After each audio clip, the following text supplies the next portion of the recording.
అనంతపురం జిల్లాలోని SC ST అఖిలపక్ష committee ఆధ్వర్యంలో 10,000 మందితో భారీ ర్యాలీ నిర్వహించారు. ఆర్డీటీ సంస్థకు ఎఫ్సీఆర్ పునరుద్ధరించి విదేశీ నిధులను వెంటనే విడుదల చేయాలని ఆర్ట్స్ కళాశాల నుంచి కలెక్టర్ కార్యాలయం వరకు ర్యాలీ చేపట్టారు.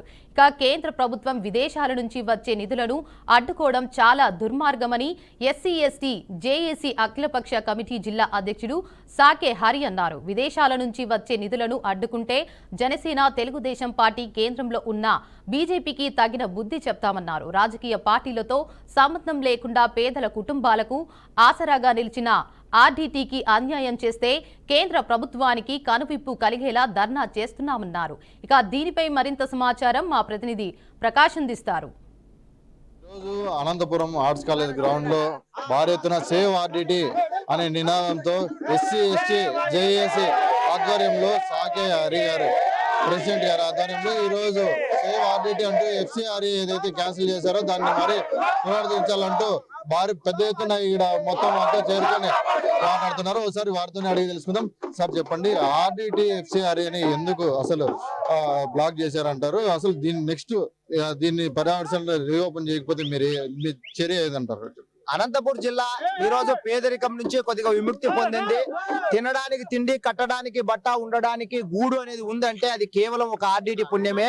మరి అటువంటి ఆర్డీటీని ఈ రోజు విదేశాల నుంచి వచ్చే నిధుల్ని రాకోకుండా కేంద్ర ప్రభుత్వం అడ్డుకోవడం అనేది చాలా దుర్మార్గం అని చెప్పేసి ఈ రోజు ఎస్సీ ఎస్టీ అఖిలపక్ష కమిటీ పొలికేక ద్వారా తెలియజేయడం జరుగుతుంది.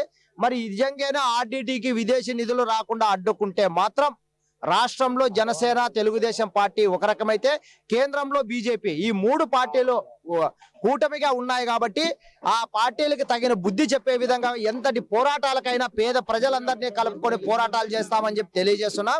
మాకు రాజకీయ పార్టీలకు అతీతంగా రాజకీయ పార్టీలతో సంబంధం లేకోకుండా కేవలం మేము కూలి పనులు చేసుకోనో లేకుంటే వెట్టి చాకిరీ బానిసత్వం నుంచి బతికే పేద కుటుంబాలకి ఆసరాగా నిలిచినటువంటి ఆర్డీటీకి మాత్రం అన్యాయం చేస్తే చూస్తూ ఊరుకునే ప్రసక్తే లేదనే రీతిలో ఈ కేంద్ర రాష్ట్ర ప్రభుత్వాలకి కనువిప్పు కలిగేలా ఉండాలనే ఉద్దేశంతోనే ఈ రోజు ఆర్ట్స్ కాలేజ్ మైదానం నుండి జిల్లా కలెక్టర్ కార్యాలయం వరకు పెద్ద ఎత్తున ర్యాలీ నిర్వహిస్తున్నాం. మరి అలాగే జిల్లా కలెక్టర్ గారికి కూడా వినతి పత్రం ఇస్తాం. మరి దీనికి కూడా కేంద్రంలో రాష్ట్రంలో చలనం ఏర్పడి విదేశీ నిధులను వచ్చే విధంగా చర్యలు తీసుకోకపోతే మాత్రం పోరాట రూపాలు ఏ విధంగా ఉంటాయి, ఎంత తీవ్ర స్థాయిలో ఉంటాయి, దీనికి ఎవరు ఎంత మూల్యం చెల్లించుకోవాల్సి ఉంటుంది అనేది కాలం నిర్ణయిస్తుందని చెప్పేసి తెలియజేస్తున్నారు. మీరు చెప్పండి, ఆర్డీటీ మన జిల్లాకు రావడం అనేది మనకు వరం లాంటిదని చాలా మంది ప్రజలు అయితే చెప్తుంటారు. అలాంటి ఆర్డీటీకి ఎఫ్సీఆర్ నిధులు నిలపడం అనేది ఎంతవరకు కరెక్ట్ అంటారు? ఒకవేళ దీన్ని కానీ వారు రెన్యువల్ చేయకపోతే సెంట్రల్ గవర్నమెంట్ మీరు ఎలాంటి యాక్షన్ తీసుకునే ముందుకెళ్తున్నారు? సరే, ఎఫ్సీఆర్సీ నిధులు విడుదల చేయకుండా పోవడం వల్ల ఆర్డీటీ అనేక కార్యక్రమాలు నిలుపుదల చేయడం జరిగింది. ముఖ్యంగా వచ్చేసి ఇప్పుడు స్పెషల్ ఎడ్యుకేషన్ ప్రోగ్రామ్ వచ్చేసి మెయిన్ సార్ చదువుకునే పిల్లలు, బడుగు బలహీన వర్గాలు, మెరిట్ స్టూడెంట్స్ ని వెలికి తీసి 10th క్లాస్ బాగా పాస్ అయిన తర్వాత ఆర్డీటీ ఎగ్జామ్ పెట్టేసి వాళ్ళని మళ్ళీ విజయవాడకి చేసి ఇంటర్ కంప్లీట్ అయిన తర్వాత వాళ్ళు బీటెక్ గానీ ఎంబీబీఎస్ గానీ స్పెషల్ ఎడ్యుకేషన్ ముందుకు పోవడానికి సహాయ సహకారాలు అందించింది. కానీ ఇప్పుడు చాలా మంది అట్లా చదివిన వాళ్ళు ఉన్నారు. ఈ సంవత్సరం అయితే స్పెషల్ ఎడ్యుకేషన్ ప్రోగ్రామ్ అమౌంట్ లేక తీసేశారు. ఏం చేస్తారు సార్, అమౌంట్ అక్కడ నిధులు విడుదల చేయకపోవడం వల్ల తీసుకోలేదు ఈ సంవత్సరం. ఇప్పటి వరకు తీసుకునే వాళ్ళకి కానీ అమౌంట్ సాయం చేసే కానీ నిధులు విడుదల చేస్తే కదా సార్ డబ్బులు సాయం అందేది. చాలా మంది నిరుపేద కుటుంబం వాళ్ళే ఎంబీబీఎస్ అవుతారు. సపోజ్ నా కొడుకు ఎంబీబీఎస్ అవుతాడు అనుకోండి సార్, సీట్ వచ్చింది, ఇప్పుడు ప్రైవేట్ కాలేజ్ లో సీట్ వచ్చింది, ఆ అమౌంట్ ఆర్డీటీ ఇస్తుంది. ఆ అమౌంట్ ఇకపోవడం వల్ల ఆ పిల్లలు ఎట్లా చదువుతారు? స్టాప్ చేయాల్సిందే, మా చేత కాదు కదా సార్. చదువుకో ఎంతో వేల కుటుంబాలు ఉన్నారు, చదువుకోకుండా పిల్లలు ముందుకు పోతుంది. ఏదో ఆర్డీటీ సహాయంతో మేము ఇప్పుడు ముందుకు పోతున్నాము, చదువుకోగలుగుతున్నాము అనే ధైర్యం వచ్చిన తర్వాత అప్పుడు అమౌంట్ విడుదల చేయడం ఎఫ్సీఆర్సీ నిధులు విడుదల చేయకపోవడం వల్ల మా పిల్లలకు భయం వేస్తుంది. మేము మా తల్లిదండ్రులని అమౌంట్ కట్టలేని పరిస్థితి ఏర్పడుతుంది. నిధులు విడుదల చేయలేదు, ఆర్డీటీ కట్టలేకపోతే మేము ఏం చేయాలా? మేము కూడా కూలి పనులకు పోయే పరిస్థితి ఏర్పడుతుంది. చిన్న పిల్లలు బాధపడుతున్నారు. మేము పేరెంట్స్ కూడా చాలా ఇబ్బంది అవుతాను సార్ మాకు అమౌంట్ కట్టించే కానీ. చాలా కాలేజీల్లో అయితే మాకు ఆర్డీటీ వల్ల పిల్లలు అమౌంట్ కట్టాలి, మాకు మీరు ఆర్డీటీ సంస్థకు చెప్పండి అని ఆడ కాలేజీ వాళ్ళు మమ్మల్ని ఒత్తిడి చేస్తున్నారు. చెప్పండి, ఆర్డీటీ ద్వారా మీరు ఏమి లబ్ధి పొందినారు? మీ ఊర్లో వాళ్ళు కూడా ఎలాంటి ఉపయోగాలు అయితే కలిగినాయి? దీన్ని ఎందుకు నిలపడం వల్ల మీరు కలుగుతున్న ఇబ్బందులు ఏంటమ్మా? సార్, మేము ఆర్డీటీ నుంచి మాకు ఆర్డిటి ఫాదర్ అంటే చాలా దేవునితో సమానం. ఆయన దేవుడన్న ఒక టెంకాయ కొడితే వరం ఇస్తాడేమో గాని ఆయన మేము మా బతుకులు చూసి మేము పేదవాళ్ళు మాకు కనీసం తినే అన్నం లేని టైంలో కూడా గంజి, రాగి గంజి, కొర్ర గంజి, గుగ్గుళ్ళు ఇట్లాంటివి ముద్ద అట్లాంటివి చట్నీను రాగి రొట్టెతో సుద్దా కూడా మాకు పెట్టి ఆయన సహాయం చేసిన దేవుడు. అటువంటి దేవుణ్ణి మా పిల్లలకు చదువులు, మాకు ఇండ్లు, ప్రతి ఒక్క అవకాశం మాకు లేడీస్ కి బాగాలేకుంటే హాస్పిటల్ కట్టించి మా పిల్లలకు బాగాలేకుండా అత్యవసరానికి బయటికి పోతే 1000 రూపాయలు అవుతుంది.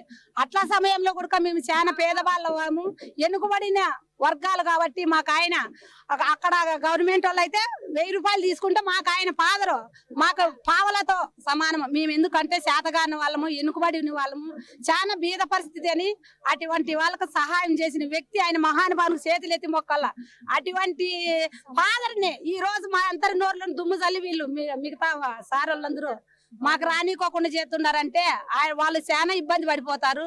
కానీ మేము మాత్రము మా మహిళలు, మన అనంతపురం జిల్లాలో ఉండే మహిళలు ప్రతి ఒక్కరు, అన్నలు, తమ్ముళ్ళు, మేము మహిళలు అందరూ కూడా ఇది ఆపేసినారంటే మేము రోడ్లు కాల్చింటే మేము అడ్డం పండుకొని కానీ మేము సాధించుకున్నంత మా దగ్గర వెళ్ళి మేము సాధించుకుంటాము.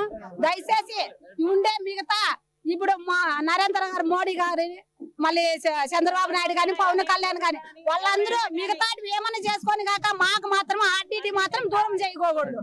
ఈ గురించి మాట్లాడడానికి రాజగోపాల్ గారు ఉన్నారు. సార్ చెప్పండి, మన రాష్ట్రంలోనే అతి పెద్ద స్వచ్ఛంద సేవా సంస్థ, మన దేశంలో కూడా అనుకోవచ్చు, దాదాపు 39,000కు పైగా గ్రామాలు ఏవైతే ఆర్డిటి ద్వారా లబ్ధి పొందుతున్న పరిస్థితి. అలాంటి ఆర్డిటి సంస్థకు FCRA నిధులను నిలుపుదల చేయడం ఎంతవరకు కరెక్ట్ అంటారు? దీనిపైన ప్రభుత్వం వెంటనే స్పందించకపోతే మీరు ఎలాంటి చర్యలకు పాల్పడే పరిస్థితి? ఆర్డిటి అనేది అనంతపురం ప్రజల యొక్క జీవనాడి, బతుకు తెరువు, గుడి, బడి, ఆసుపత్రి అన్నీ కూడా ఆర్డిటినే. ఈ బడుగు బలహీన వర్గాల వారికి ఆర్డిట్ అనేది లేకపోతే ఈ బ్రతుకులు ఊహించుకోవడానికి అది వర్ణనాతీతం, చాలా బాధాకరం. ఇట్లాంటి పరిస్థితి ఆర్డిట్కి వస్తుందని జిల్లాలో ఎవరు ఊహించలే. 1969 నుంచి లేని సమస్యలు ఇప్పుడే ఎందుకు వస్తున్నాయి అనేది అది అర్థం కాని ప్రశ్న. నిజంగా ఆర్డిటి సంస్థ అనేది లేకపోతే ఈ జిల్లాలో చాలా మంది బ్రతుకులు ఇప్పటికి కూడా తిండి లేక, ఇల్లు లేక, గుడ్డ లేక చాలా హీనాతీన పరిస్థితుల్లో SC STలు ఉండేవాళ్ళు. మరి ఈరోజు గౌరవంగా, ఆత్మగౌరవంతో మంచి బ్రతుకులు బతుకుతున్నారంటే దానికి కారణం ఆర్డిటి. ఆర్డిటి ఎవరికి అన్యాయం చేయలేదు, ఆర్డిటి ఎవరు కడుపులు కొట్టలేదు, కడుపులు నింపింది తప్ప ఎవరు కడుపులు కొట్టలేదు. ఆర్డిటి అనేది ఎవరికి కానీ ఇప్పటి వరకు మనం చూసుకుంటే రైతులకి చేసిన సేవలు అమోఘం. అసలు ప్రభుత్వానికి ధీటుగా ఇప్పుడు ఆడిట్ కట్టిన చెక్ డ్యామ్లు ఇప్పుడు కూడా శాశ్వతంగా చాలా స్టాండర్డ్ తో మంచి క్వాలిటీతో కట్టిన యొక్క ఏవైతే ఉన్నాయో మా చెక్ డ్యామ్ లో అవి ఇప్పుడు కూడా వాటర్ సోర్సెస్ బాగా ఇంక్రీజ్ చేయడానికి ఉపయోగపడినాయి.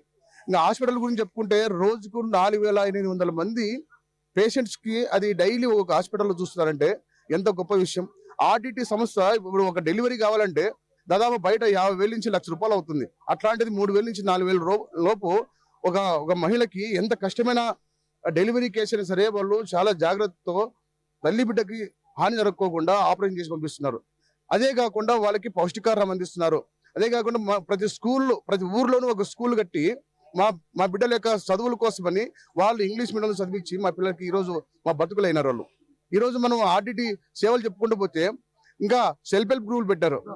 మహిళలు వారి యొక్క ఆత్మగౌరవంతో భర్తలకి ఏమాత్రం తీసిపోకుండా వాళ్ళు ఉపాధిని వాళ్ళు చూసుకునే విధంగా వాళ్ళ జీవితాల్లో కూడా వెలుగు నింపినారు. అట్లాంటి ఆర్డిటి పోతుందంటే ఈ రోజు స్వచ్ఛందంగా ఇంత వేలాది మంది, ఈ రోజు దాదాపుగా 20,000 మంది పైన ఆడవారు వాళ్ళే స్వచ్ఛందంగా తరలి వస్తున్నారు. ఇట్లాంటి పరిస్థితి ఆర్డిటికి రాదని మేము అనుకుంటున్నాం. ఖచ్చితంగా కేంద్ర రాష్ట్ర ప్రభుత్వాలు ఈ ఆర్డిటి యొక్క FCRA ఏదైతే ఉందో దాన్ని రెన్యువల్ చేస్తారని మేము ఆశాభావంతో ఉన్నాము.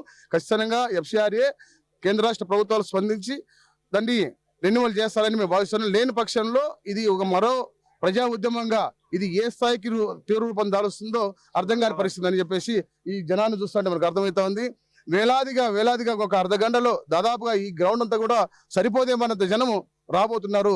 కాబట్టి కేంద్ర రాష్ట్ర ప్రభుత్వాలు ఆలోచించి, మీరు కూడా పనిచేసే పేదల కోసమే కేంద్ర ప్రభుత్వాలు కూడా, వీళ్ళంతా పేదలే, పేదల కోసం పనిచేస్తున్నటువంటి ఆర్డిటి సంస్థని మీరు మూసివేయాలనుకోవడం లేదా FCRAని రద్దు చేయాలనుకోవడం చాలా హేయమైన చర్య, దుర్మార్గం. కాబట్టి ఈ కేంద్ర రాష్ట్ర ప్రభుత్వాలు వెంటనే ఈ FCRAని రెన్యువల్ చేయాలని చెప్పేసి సందర్భం కోరుకుంటున్నాం. ఇది మనం చూసుకున్నట్లయితే అనంతపురం జిల్లా ఆర్ట్స్ కాలేజీలో ఏదైతే దాదాపుగా 10,000 మంది పైచిలకు ఆర్డిటి సేవ్ ఆర్డిటి అంటూ నినాదాలతో మహిళలు ఎవరైతే లబ్ధిదారులు ఉన్నారో వాళ్ళు స్వచ్ఛందంగా చేరుకొని సేవ్ ఆర్డిటి అనే నినాదాలతో ఏవైతే ఆర్డిటి నుండి వాళ్ళకు జరిగిన ఉపయోగాలు ఏమైనా ఉన్నావో అవన్నీ గుర్తు చేసుకొని వెంటనే సెంట్రల్ గవర్నమెంట్, స్టేట్ గవర్నమెంట్ దీనిపైన చర్యలు తీసుకొని ఆర్డిటి నిధులు, FCRA నిధులు వెంటనే రావడానికి రెన్యువల్ చేయాలంటూ కోరుకుంటున్న పరిస్థితి ఉంది. అంతేకాకుండా SC ST అఖిలపక్ష ఏదైతే పొలికేక అనే ఒక ప్రోగ్రాం ద్వారా కూడా ఆర్డిటిని అయితే FCRA నిధులు రెన్యువల్ చేయాలంటూ కోరుతున్న పరిస్థితి ఉంది. కెమెరామెన్ కమల్తో ప్రకాష్, అనంతపూర్, BRK న్యూస్.